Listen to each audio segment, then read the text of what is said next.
Today, we finally fix Siri. Good morning. Oh boy! Do we get any of those features? Yes, of course. Your silicon isn't even that old. Yes, of course. What about us? Do we get any of those new features? Well, Siri still sucks for you, but you will get some updated UI elements as well as some iMessage improvements. Okay.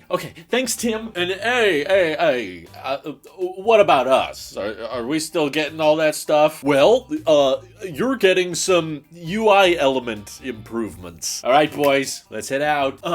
But Tim, What do we get? oh, are you still expecting to get iOS 18? Do you think you're up for that? I think so. We have some neural cores left. All right there, Mr. A12 chip. You'll get the new wallpaper that comes with iOS 18, okay? Huh! Marvelous. Another year of support, gents. Wow. What a horrible name we went with. Let's begin!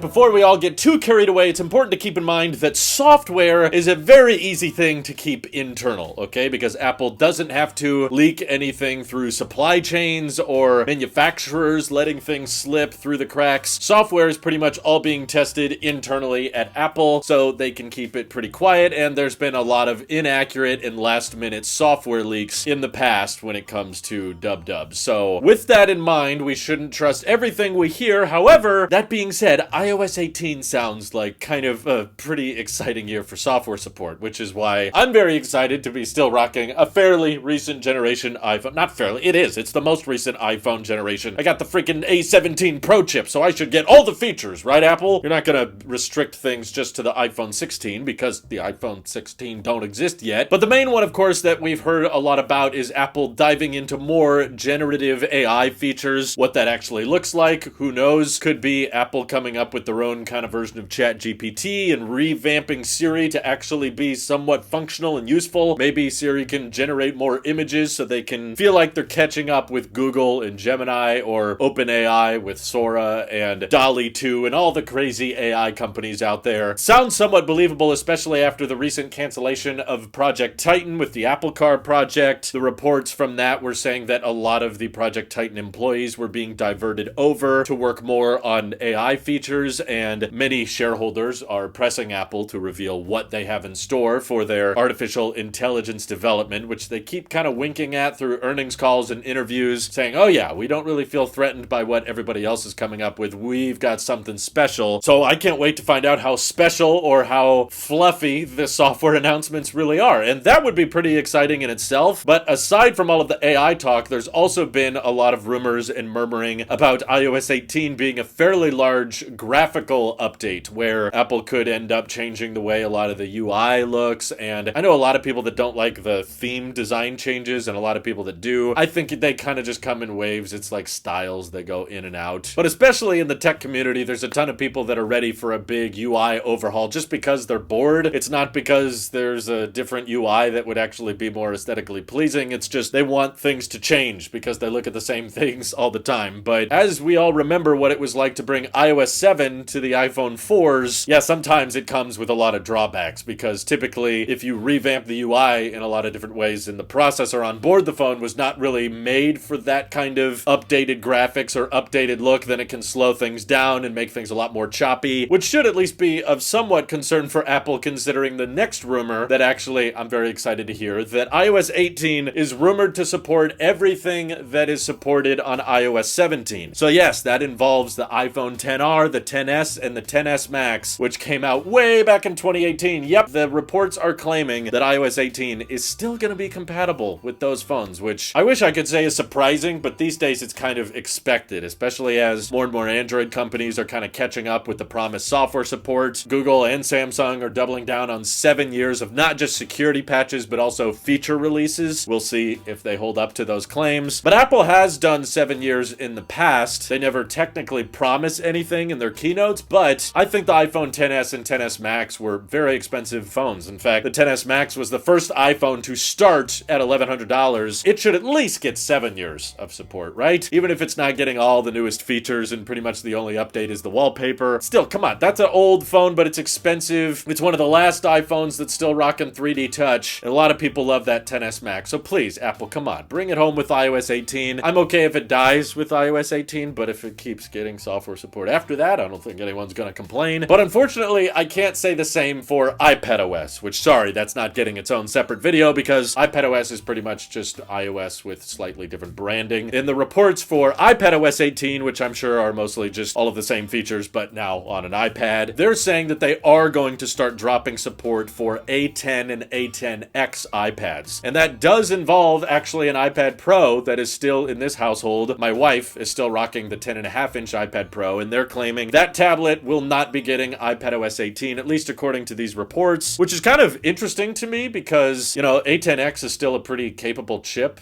compared to the A12, which is in the iPhone XS and XR and stuff. So it'd be interesting to me that the iPad Pros from 2017 would no longer be getting software support, even though they're fairly modern iPads. That's a very interesting generation, by the way, because it's the only device Apple's ever made that's actually rocking Lightning 3.0. They never put Lightning 3.0 on the iPhones or any other iPads. It was just on the 2017 iPad Pro, so it was a Lightning port that actually had faster data transfer speeds and some faster charging. And those were the first iPads to ever rock ProMotion. So yes, this would be the first time Apple's dropping support for a device that has 120 hertz, not counting those CRT iMacs that technically went over 100 hertz. That was kind of cool. But so I personally think they could keep going. Maybe I understand discontinuing the budget iPad 6 and 7 because they have, you know, older silicon that is not with the X branding, so not as fancy multi-core performance. Although still weird because Apple was releasing A10 iPads in 2020, which means some of those devices, yeah, they're only $300, but they only got software support for about 4 years. For Apple, that seems kind of low. And then the iPad Pros would basically be stopping at 7 years. But I've seen earlier iPads like the iPad Air 2 that actually got 8 years of software support and was cheaper than the iPad Pros, which appeared to just be getting 7 years of software support. So a little bit weird. Maybe Apple has something more in store for iPadOS, but I should preface from the beginning, while we're supposed to be getting new iPads and Macs next month, there has been no talk about iPadOS fixing any of our concerns. There's been no talk about iPadOS getting more Pro-focused or getting more Mac-like or anything like that. Pretty much all the iOS/iPadOS rumors have been more generative AI features and UI overhauls and graphical updates that should make it noticeably different from iOS 17, from like the second you boot it up. And of course, new iMessage features like supporting RCS so that we have better message compatibility for our Android friends. If you have any of them, I don't. Don't get your hopes up on iPadOS being this big revamp that's going to suddenly justify the existence of the iPad Pro. It probably won't, but I've been wrong before and I'd be happily proven wrong this year. Apple, I know you listened to Parker's request with the whole Apple Sports app. Why not listen to my request and